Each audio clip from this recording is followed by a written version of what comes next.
The White House tried to resolve the controversy over President Trump's outreach to the families of service members killed in action. Chief of Staff John Kelly, himself a Gold Star father, made a remarkable appearance in the White House briefing room. John Yang reports.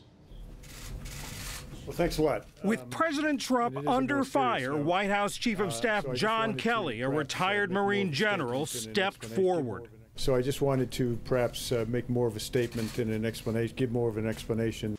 Mr. Trump ignited the furor on Monday, claiming he did more to console the families of America's fallen than his predecessors. If you look at President Obama and other presidents, most of them didn't make calls. A lot of them didn't make calls. The next day, the president tried to bolster his case by invoking Kelly's son, Robert, a Marine lieutenant killed in Afghanistan in 2010. Now, as far as other representatives, I don't know. I mean, you could ask General Kelly, did he get a call from Obama? Today, Kelly gave the answer. I can tell you that President Obama, who was my commander-in-chief when I was on active duty, did not call my family. That was not a criticism. His advice to Mr. Trump? My first recommendation was he not do it. Because it's not the phone call that parents, family members are looking forward to. In my case, hours after my son was killed, his friends were calling us from Afghanistan, telling us what a great guy he was. Those are the only phone calls that really matter. Kelly sought to explain what Mr. Trump was trying to say in his call to Myeshia Johnson, the widow of Army Sergeant LaDavid Johnson, one of 4 Green Berets killed 2 weeks ago in Niger. Let me tell you what my best friend, Joe Dunford, told me, because he was my casualty officer. He said, Kel,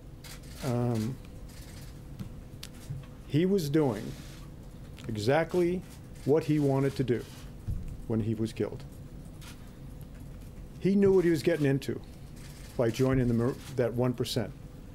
He knew what the possibilities were because we're at war. When he died, he was surrounded by the best men on this earth, his friends. That's what the president tried to say to 4 families the other day. He sharply criticized Democratic Representative Frederica Wilson, who disclosed the details of the president's call. It stuns me that a member of Congress would have listened in on that conversation. Absolutely stuns me. And I thought at least that was sacred. He also appeared to criticize the Khans, the parents of a Muslim American soldier killed in Iraq, for criticizing Mr. Trump at last year's Democratic convention. Gold Star families, I think that left in the convention over the summer. But I just thought the selfless devotion that brings a man or woman to die on the battlefield, I just thought that that might be sacred.